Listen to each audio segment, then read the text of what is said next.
Olá, alunos da JBR. Iniciamos agora o módulo de Estatuto da Ordem dos Advogados do Brasil, Regulamento Geral, Código de Ética e Disciplina da Ordem. Trata-se de uma disciplina importantíssima. 10% da prova da OAB significa essa disciplina. Então, é uma disciplina que tem um peso gigantesco. Então, nada melhor que gabaritar. A ideia, então, é gabaritar a ética, sempre. Ética é uma matéria para gabaritar. E dentro de ética, alunos, há alguns subassuntos, como direito e prerrogativas do advogado, um assunto que nas últimas 5 provas caiu em 20% das questões.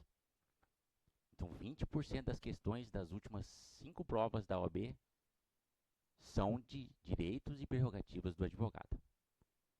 Então, imagine que nós temos 8 questões. 8 questões. Pelo menos 2 ali, no mínimo, vai cair sobre direitos e prerrogativas. E você, aluno, vai gabaritar. Vai gabaritar. Então, as 2 primeiras aulas é sobre direitos e prerrogativas do advogado. E nós trabalharemos aqui para que você tenha a melhor noção sobre o que fala a lei, o Estatuto da OAB, especificamente no artigo 7º. Na sequência, nós vamos trabalhar a ética profissional, também um assunto que caiu muitas vezes na prova, cerca de 21% nas últimas provas, nas últimas 7 provas. Sociedade de advogados, aí o percentual cai para 14%. Estágio, inscrição da OAB e identidade profissional, cerca de 14% também.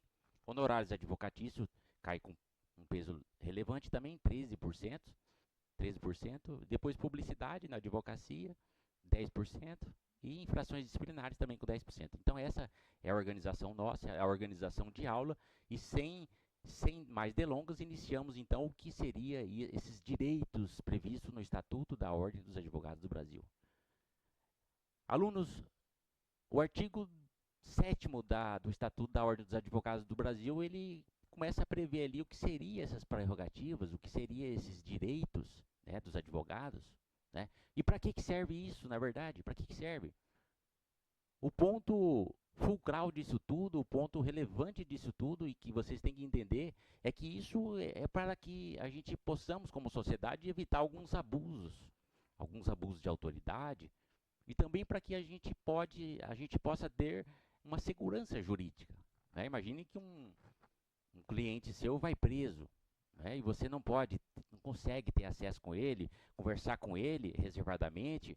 Que situação que seria? Né? A gente ia ter uma situação em que você não poderia conversar com o cliente antes de uma audiência de custódia, por exemplo. Então a lei veio para proibir, para conter alguns tipos de excessos pelas autoridades e nada melhor do que o artigo 7º do Estatuto da OAB para discriminar o que seria essas prerrogativas, o que seria esses direitos, né?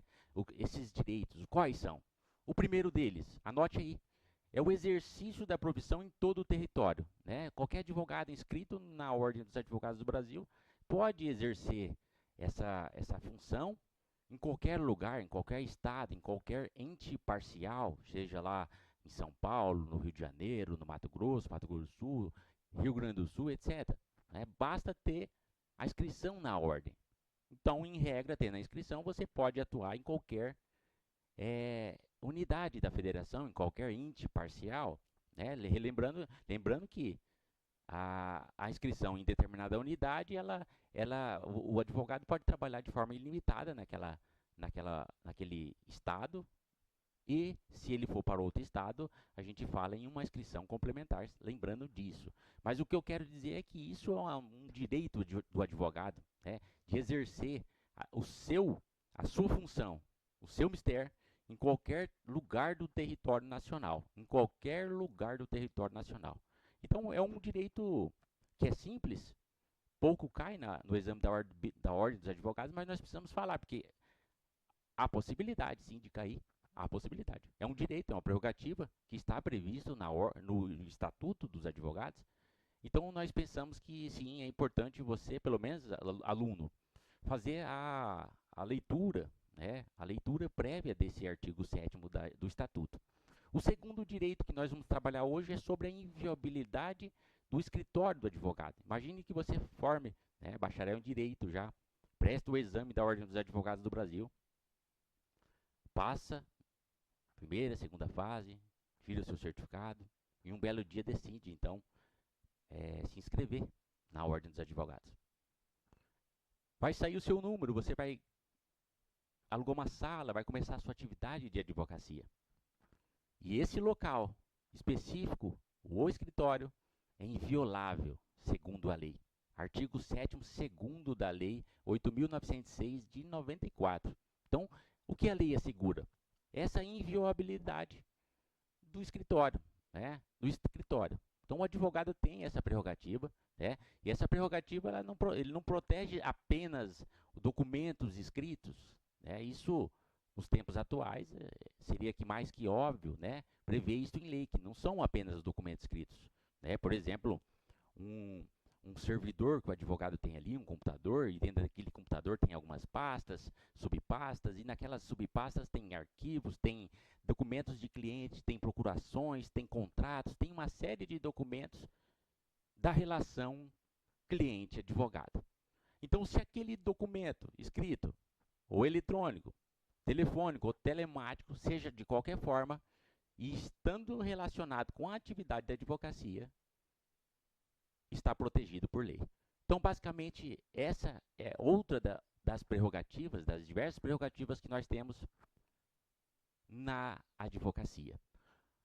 Qual a importância? O quão é importante isso, entender sobre isso? Exatamente para evitar abusos, né?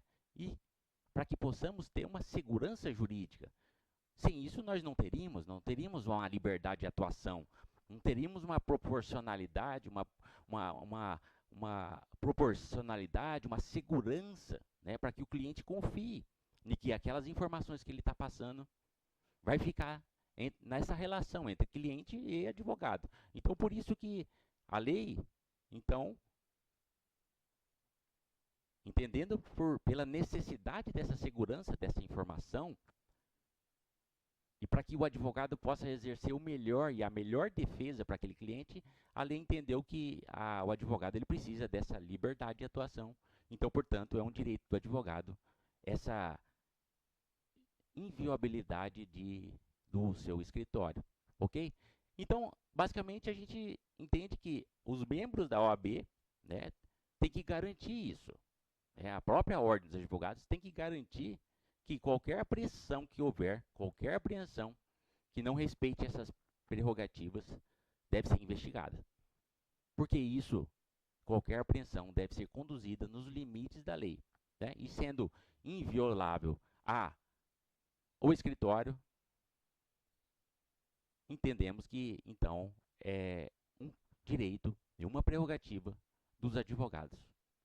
Outro direito e prerrogativa, por exemplo, um advogado é contactado, né, na madrugada, por exemplo, o cliente dele ou alguém que soube desse advogado, então resolve ligar para o advogado. A família do advogado liga para ele e pede para que ele compareça a uma delegacia porque alguém da família foi preso. Imagine uma situação dessa. E o advogado chega até a delegacia, verifica lá os servidores, o investigador, aquele que realizou a prisão, ou o próprio delegado ali no local e solicita um local reservado para que ele possa conversar com o cliente preso. Imagine se não tivéssemos esse direito, essa prerrogativa de falar de forma reservada e pessoal. Então a ideia é pessoal e reservada. Então é isso que a lei protege.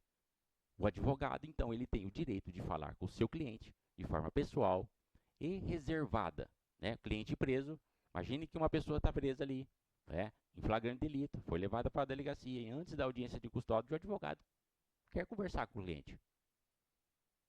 Então, se esse direito não for colocado em prática, então o advogado pode fazer o quê? Acionar a ordem dos advogados, para que aquele direito dele para que a ordem faça valer esse direito. Então, é uma prerrogativa que nós temos de falar de forma pessoal e reservada com o preso. Mas e se ele não tem procuração? Por exemplo, o advogado acaba de receber uma ligação da família do preso, então ele se desloca até a delegacia. E na delegacia, ele não teve contato com o preso ainda, ele está aguardando, né? está aguardando a dinâmica da delegacia para que ele possa falar com o preso, a exemplo, mas ele não conversou com o preso. E só o preso pode outorgar, assinar a procuração. Às vezes o advogado nem tem os dados do preso ainda. Então, como seria se o advogado tivesse que atuar apenas, pudesse atuar apenas como um instrumento com a procuração? Então a lei, ela desobriga, ela entende que isso, o advogado, ele se deparando com uma situação dessa de urgência, um réu preso, uma pessoa presa, então ele pode se comunicar mesmo sem procuração. Então a lei nos garante isso, a comunicação com o preso, mesmo sem a procuração. Né? A procuração pode ser feita em um outro momento posterior, após uma audiência de custódia, após eventualmente convertido a um flagrante em preventiva, então o advogado vai se deslocar até a penitenciária ou pegar ali mesmo na própria audiência a assinatura do preso na procuração. Isso, alunos, independe da gravidade. Independe da gravidade. Seja um estupro, seja um homicídio ou um crime de trânsito, por exemplo, isso independe, não há nenhuma vinculação à gravidade em abstrata do delito. O advogado, então, ele pode sim atuar sem procuração, sem problema nenhum. Se cair na ordem, no exame da ordem, que ele foi impedido de atuar em favor de um preso, porque estava sem procuração, trata-se de ato ilegal, conduta ilegal da autoridade. Ok? Então não é necessário. Para resumir, não é necessário a procuração. E cabe ao advogado. O advogado tem o direito, então, de comunicação pessoal com o preso, sem procuração, independente do crime e da gravidade do crime. Né? Então passamos agora a outra prerrogativa do advogado, dos advogados. O advogado, quando se depara com uma situação de prisão em flagrante, por exemplo, ele foi preso em flagrante, né? Mas essa prisão foi motivada por um motivo, por exemplo, relacionado à advocacia. Então, é direito do advogado ter um representante da ordem. É obrigatória, na verdade. A lei diz, é obrigatória. Obrigatória. Então, anote aí, é uma prerrogativa do advogado.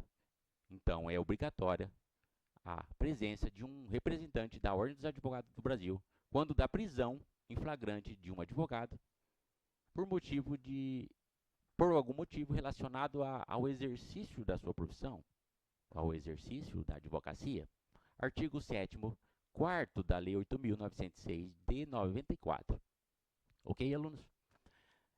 Então, basicamente, a OAB tem que garantir, né, que durante essa lavratura do auto de prisão, quando o advogado for preso, essa atuação de membros, né, da prerrogativa da Ordem dos Advogados, exatamente para garantir o direito, né, a legalidade, entender se aquela prisão é legal ou é ilegal, exatamente para evitarmos abuso no processo, abuso na prisão em flagrante. Ok? Então é mais um dos direitos dos advogados, quando preso, por exemplo, em crimes inafiançáveis, né? Imagina que um advogado ele pode ser preso em flagrante? Sim. Imagine que no exercício da profissão ele cometa um crime inafiançável, por exemplo. Então ele sim vai ser preso em flagrante delito, né?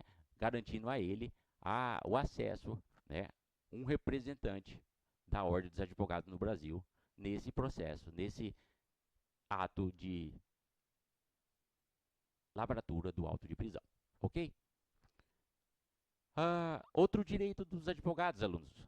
O direito de, quando preso, né, e ainda sem uma sentença transitada em julgada, o advogado ele tem o direito de ser recolhido em condições especiais, a gente fala. Uma condição em que não é uma cela comum, né, a gente fala em sala de estado maior, né, uma sala de estado maior, uma prisão que não há sentença ainda, ele está respondendo a um processo, né. Então o advogado ele pode ser preso sim, antes de um trânsito em julgado. Vocês anotem aí, o advogado ele pode ser preso antes do trânsito em julgado, mas em condições adequadas, segundo a lei, né? Em condições adequadas, com uma garantia mínima de dignidade, com a ausência de grades, por exemplo, né? Uma sala de estado maior, com um distanciamento com outros presos, por exemplo, né? ah, com banheiro próprio, com uma cama individual, com uma janelas livres, por exemplo. Então, a sala de Estado Maior é sobre isso, sobre condições diferenciadas até o trânsito em julgado, ao menos. Então, o advogado, quando preso, ele tem esse direito.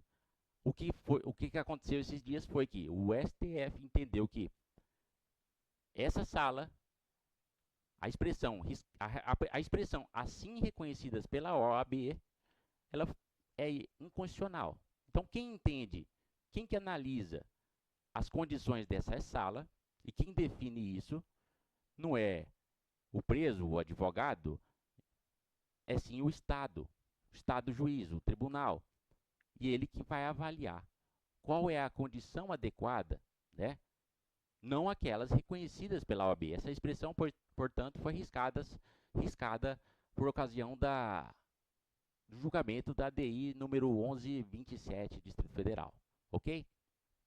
Outra prerrogativa do advogado: livre acesso nos locais de atuação. Bom, o que seria locais de atuação? O advogado pode atuar num fórum, num tribunal, numa delegacia, num cartório extrajudicial, uma serventia extrajudicial. Então, basicamente, o ingresso dele esses locais não tem restrição. Ele pode adentrar, né, as salas dos tribunais, a audiência, cartórios e outros ambientes que ele pode atuar. Então, nós temos essa garantia que ele pode ter acesso, né, e permanecer nesses locais sem precisar de autorização de alguém, sem precisar de qualquer autorização, ok? Então é um direito, né? Mesmo que fora do horário, por exemplo, ele pode ter acesso a, a esses locais que é de atuação da sua profissão. Então a gente entende que o advogado, por meio da lei, ele pode se dirigir a um magistrado. Né? Imagine que antes da audiência, o advogado, ou alguns dias antes, o advogado, então se diligencia e vai até o fórum para falar com o magistrado a respeito de um determinado processo, né, de uma determinada decisão que não saiu, vai despachar com o magistrado. Então ele chega lá e o assessor fala que o magistrado não vai poder atendê-lo. O advogado, então, nesse momento, teve sua prerrogativa violada de falar diretamente com o magistrado na sala de gabinete ou ali na recepção, em qualquer lugar.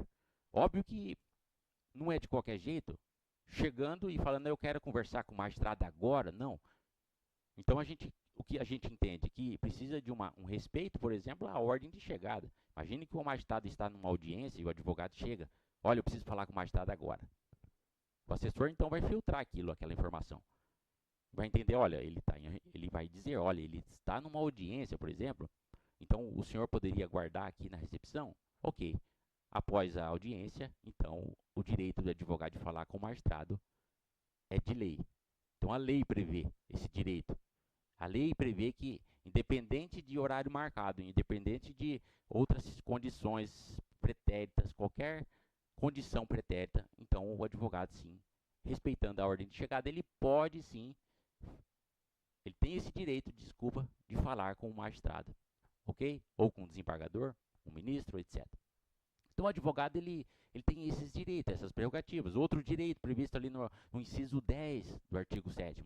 O advogado, ele tem o direito, por exemplo, de usar da palavra, pela ordem, em qualquer juízo ou tribunal.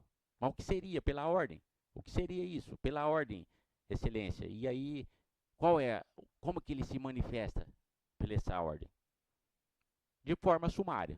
Quando diz pela ordem, já começa a manifestação. E essa manifestação, por exemplo, é para corrigir um erro do magistrado, replicar uma acusação que foi feita, ou, por exemplo, para esclarecer algum fato ou documento que sequer consta nos autos. Então, o pela ordem, essa palavra, quando o advogado usa dessa prerrogativa, ele já diz pela ordem e começa a fala instantaneamente. Isso é sumário, não precisa magistrado, por exemplo, deferir o pela ordem. Então, pela ordem é exatamente isso. É um direito, é uma prerrogativa que os advogados têm para então corrigir um erro, exemplo, ou replicar uma acusação feita pelo juiz, ou esclarecer algum ponto de dúvida sobre um fato, um documento que não consta nos autos. Então ele pode sim pedir e usar da palavra pela ordem. Exatamente para corrigir um equívoco, exemplo, né? Se tem algum equívoco, o juiz confundiu um processo X com Y, olha, excelência, não consta essa informação e não se refere a esse processo, por exemplo, né? Então o uso da palavra é exatamente para essas situações e por isso da nossa prerrogativa, da importância do advogado nesses contextos para que evitamos alguns abusos, né? Imagine que nós estamos numa sessão de júri popular e o promotor começa a falar de coisas que não se encontram no processo, coisas que vai levar a percepção dos jurados a outro nível, coisas que vai atrapalhar, por exemplo, a busca da verdade real. Então, exatamente para isso, para evitar esses abusos, o advogado tem também essa outra prerrogativa de usar a palavra. Então, para que serve tudo isso? São coisas essenciais, né? Para garantir exatamente o respeito ao processo, ao devido processo legal, à legalidade e para evitar erros e abusos, ok? Alunos, então, essa primeira aula nós ficamos por aqui. Na próxima aula iniciamos a prerrogativa prevista no inciso 11 da Lei 8.906 de 94 e é isso, alunos. Vamos lá?